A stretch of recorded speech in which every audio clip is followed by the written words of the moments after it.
ఏమైందంటే ఫస్ట్ నాకు health problem అయినప్పుడు ఫైనాన్షియల్గా మా ముగ్గురు పిల్లలు బాగా హెల్త్ ప్రాబ్లం బాగా అయింది. ఆ టైంలో ఏం చేయాలని ఒక వాట్సాప్ స్టేటస్ ద్వారా ఇందులోకి రావడం జరిగింది. రష్మిత మేడం, రవి, కిరణ్ సార్ మా అప్లైనర్స్. కాకపోతే యాక్చువల్లీ మేము వచ్చింది ఒక నాకు హెల్త్ ప్రాబ్లమ్ సాల్వ్ అనే ఉద్దేశంతో నచ్చినాం, కానీ ఏదో డబ్బు ఎండింగ్ అన్న ఉద్దేశం లేకుండే.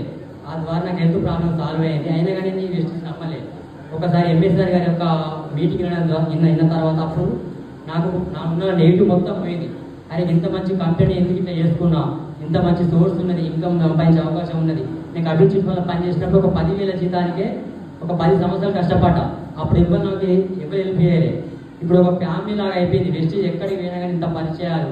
కాబట్టి దయచేసి దీన్ని పట్టుకోండి. మళ్ళీ రీసెంట్గా మన 18వ తారీఖు నాడు గ్రేట్ లీడర్ సుబ్బయ్య సార్ చేతుల మీదుగా 13 లక్షల టాటా నెక్సాన్ బుక్ చేయడం జరిగింది.